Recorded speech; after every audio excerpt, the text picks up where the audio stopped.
Inevitably, the cats cross paths with an ancient adversary.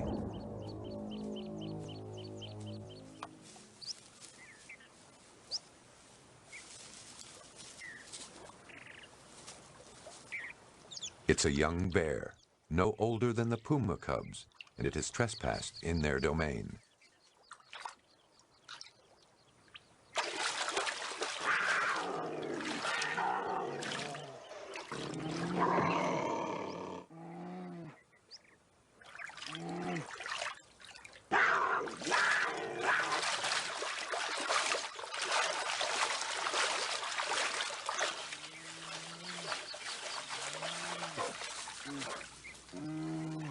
While success in a single skirmish does not make a master hunter, the cubs have proven themselves in one of nature's difficult trials. A new generation has come.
It's time for the showdown.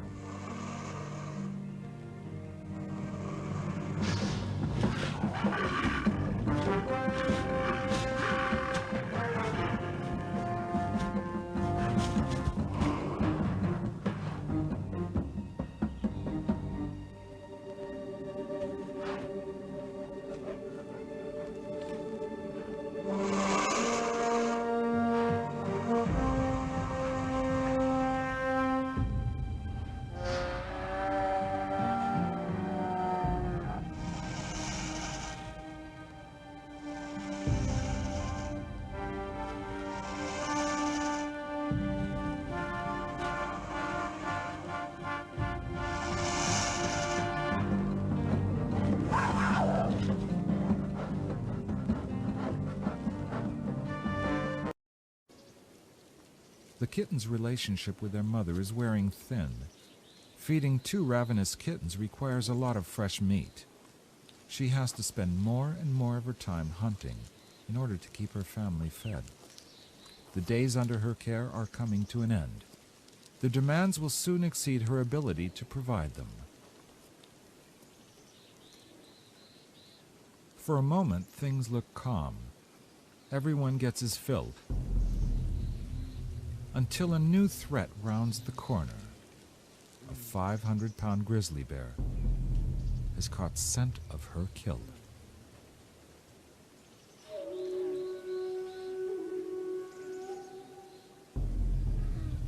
The cubs quickly understand they should leave the scene. Bears are notorious scavengers. They find it a lot easier to take advantage of another animal's hard work rather than do it themselves. Knocking a lion off its kill is easy work by comparison.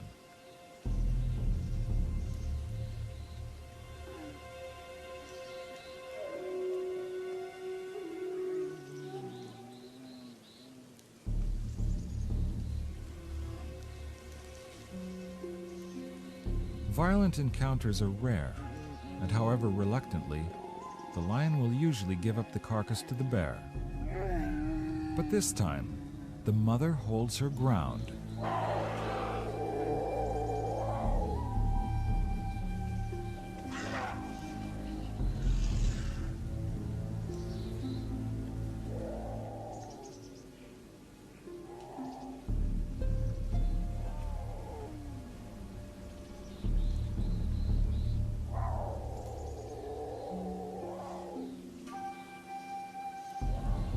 the grizzly is perplexed by the mother's reticence to give in. Her kill was hard won and her kittens are hungry. She refuses to give up the deer, even though if push comes to shove, she will lose. The bear marks the carcass with his scent.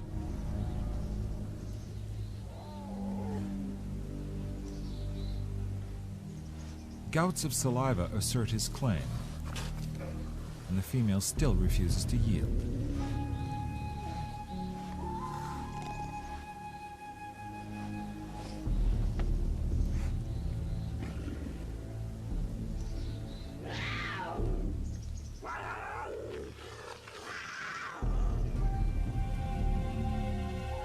Uneasy with the lion's aggressiveness, the bear finally saunters off in search of easier pickings.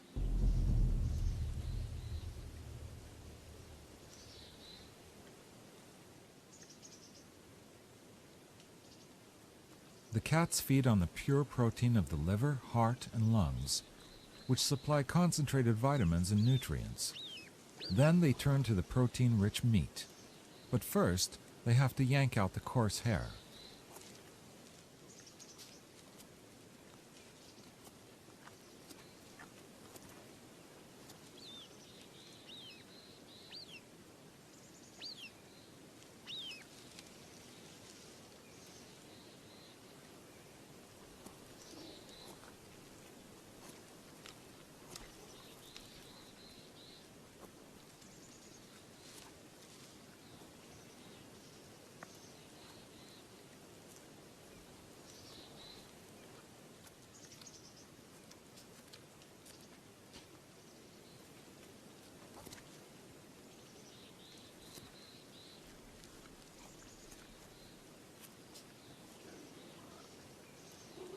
Even though there's more than enough meat to go around, the kittens still find time to squabble over social protocol. What the lions don't finish, they'll cache and return to later, but the smell of freshly killed game travels far. The wolves in the valley have gotten wind of the carcass. The pack is no match for a lion. At 10 months, a very early age for cougars, he has left home and is entirely on his own, hunting and attempting to establish a territory. Never in his young life so far has he ever encountered a black bear. What he has observed is a furry object moving around. He decides to take a closer look at exactly what it is, predator or prey.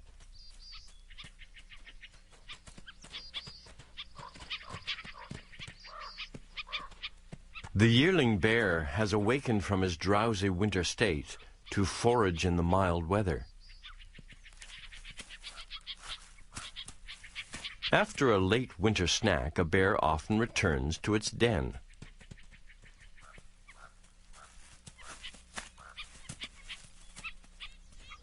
But a four-legged stranger has come calling. The young bear has never laid eyes on anything like this. The cougar is mystified, curious.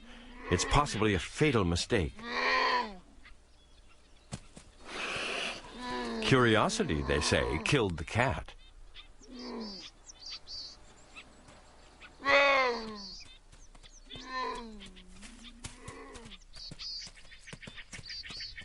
It may be sleepy-eyed, but the bear is not easily intimidated.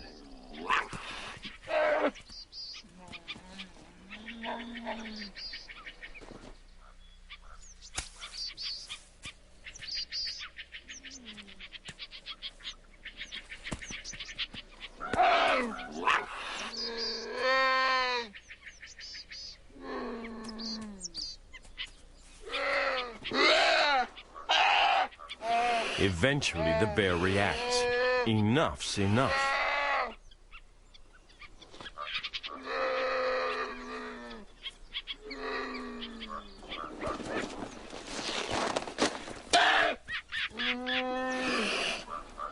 Some sparring, some threat displays, but nothing serious so far.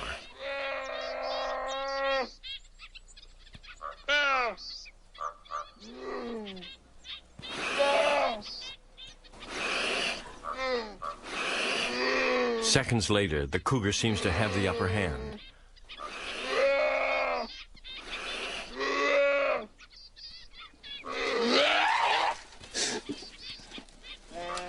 A sudden, vicious attack. This time the bear does not back away. This encounter has been a rather rude awakening, but the stranger appears to have moved on.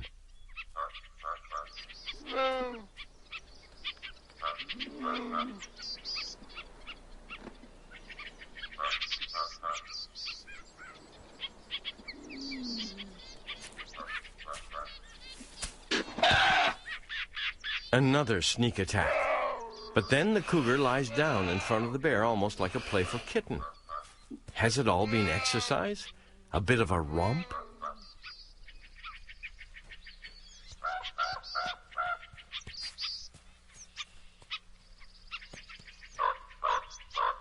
The sleepy-eyed bear drifts back into hibernation.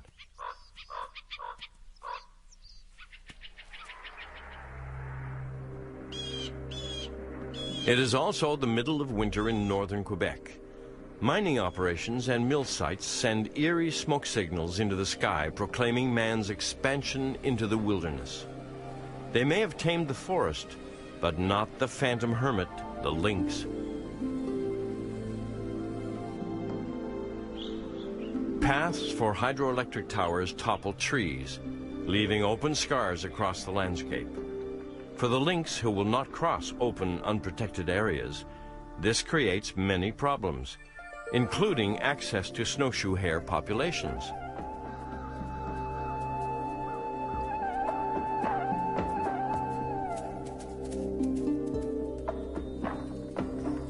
Our male lynx, out hunting in his territory on a winter day, picks up a new scent. A female lynx has recently passed this way. The breeding season is just around the corner,